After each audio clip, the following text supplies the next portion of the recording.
performance started with the sound of a text notification. Not music, not applause. A ping. The most ordinary, most inescapable sound of modern life. The greatest figure skater in the world walked onto Olympic ice wearing a gray hoodie and frayed jeans, the same clothes a college kid wears to run errands on a Tuesday. He reached into his back pocket. He pulled out an imaginary phone, and then, in front of a packed arena at the 2026 Winter Olympics in Milan, he started pretending to scroll. And something in the crowd shifted, because everyone watching had done exactly that, and everyone watching knew exactly what came next. What followed over the next 4 minutes wasn't a figure skating program. It was a mirror, held up on the biggest stage in the world by a 21-year-old who had just had the worst week of his athletic career, and he was pointing it directly at all of us. Why did this performance break the internet? Why did millions of people who had never watched a second of figure skating share it?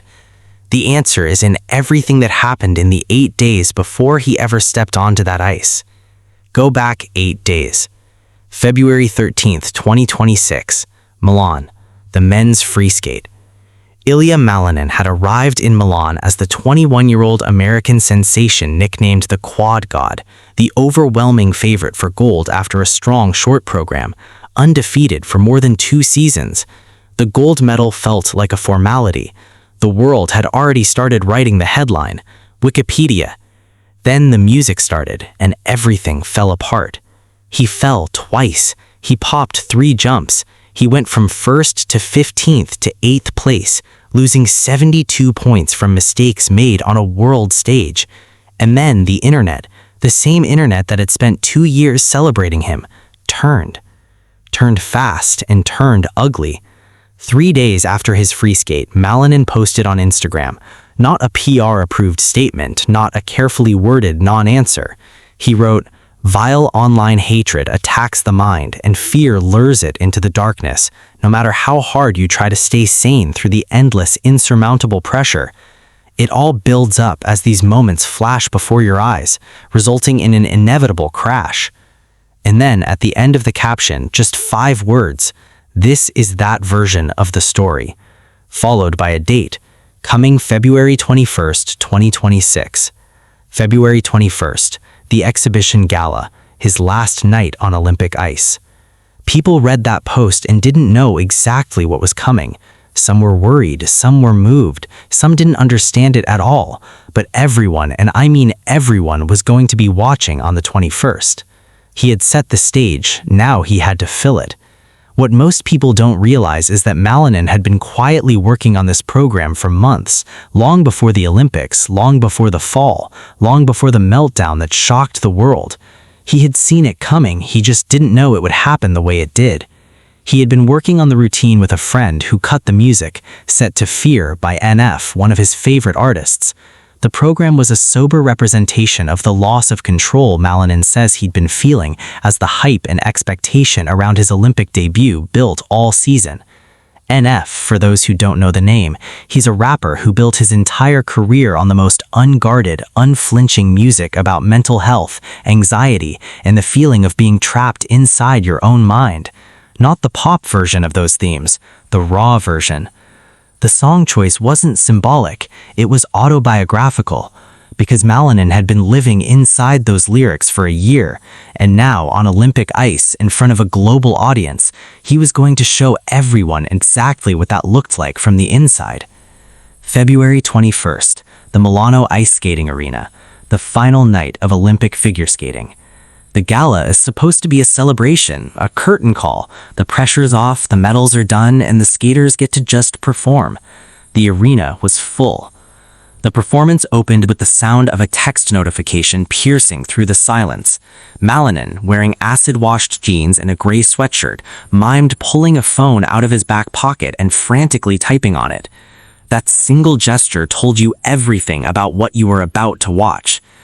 Dressed in a gray hoodie with the word fear written across it, Malinin mimed scrolling through a barrage of social media alerts, flinched under imaginary flashbulbs, and ultimately pulled his hood over his head in a gesture of withdrawal. The crowd went quiet in a way crowds at sports events almost never go quiet. Not the silence of boredom, the silence of recognition. He skated to Fear by NF, completing his signature backflip as the words, "Is this what you wanted?" echoed throughout the arena. Is this what you wanted? Is this what you wanted?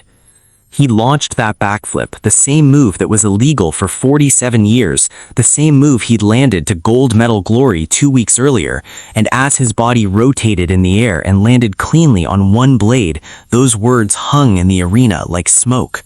And the crowd erupted. Not the polite applause of a sports exhibition night, a thunderous, floor-shaking roar. When Malinin finished, the crowd roared and he appeared visibly emotional. He stood there, taking it in. The hoodie, the jeans, the imaginary phone now gone. Just a kid from Virginia on the Olympic ice, having used his body to say something his words couldn't quite reach. After the performance, he spoke to journalists, and the quote he gave should be on a wall somewhere. We also have real thoughts, real feelings, even though it looks like we're completely like robots in superhuman abilities. But in the end, deep inside, we're still similar to all of you. We're still similar to all of you. Think about that.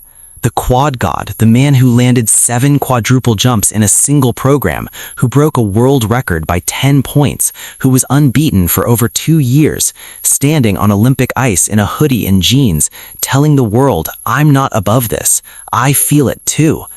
That's not a PR move. You can't manufacture that kind of honesty. It either costs you something real or it doesn't land. Tonight's performance was just an extension of the emotions that I've been feeling for the past year leading up to these Olympics, he told reporters afterwards. A year, not just 8 days of internet hate after a bad competition, a full year of accumulating pressure, scrutiny, and the specific, quiet dread of being the person everyone expects to be perfect.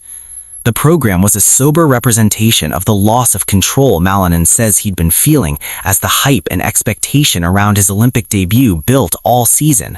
The cascade of pinging social media alerts, the endless external noise drowning out the internal voice that had carried him to every single win before this moment. He had built the greatest figure skating career of his generation, and the internet had turned it into a referendum on whether he was good enough. Here's what the performance actually said that most of the coverage missed. It wasn't just about Ilia Malinin. He was explicit about that. He had teased the routine would represent the negative impact social media is proven to have on young people's mental health, not his story alone, but a generation's story. The phone mime at the opening, the flinching under imaginary flashbulbs, the hoodie pulled over the head, every single physical gesture in that program was designed to be universally recognizable, not just to figure skating fans, to anyone who has ever opened an app at the wrong moment and felt something in their chest collapse. He dressed like a kid on purpose because he was telling a kid's story. On a world stage during the 2026 Winter Olympics, Malinin showed he wasn't just a god, he was a Gen Z kid who could wear a hoodie to perform at the Olympics and succumb to the same emotions that everyone watching him felt. And when that backflip landed, when those words, "Is this what you wanted?" rang out in the arena, the crowd wasn't just cheering for an athlete, they were cheering for themselves, for every time they had felt exactly what that program looked like from the outside. That's why this performance traveled. That's why people who have never watched figure skating shared it, because it wasn't about skating. Olympic gold medalist and commentator Tara Lipinski watched it all unfold from the broadcast booth. "This experience here," she said simply, "will fuel him even more." She was right. 3 weeks later, he went to Prague and he won his 3rd consecutive world championship. But that's a different chapter, because what happened on February 21st in that arena was complete in itself. It didn't need a sequel to matter. It didn't need a gold medal to validate it. It was true on its own terms. A young man using the only language he had ever mastered to say something that needed to be said. There's a version of the 2026 Olympics that gets remembered for Mikhail Shidorov's gold medal, for Ilia Salua's comeback, for the backflip and the world records in the team gold.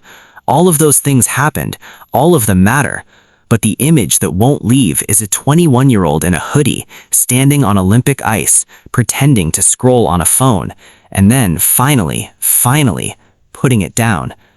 If something in this story hit you, if you felt that invisible weight Malinin described, drop it in the comments. Not a reaction, your story. Subscribe because the next chapter of this already belongs to you. Because in the end, deep inside, we're still similar to all of you.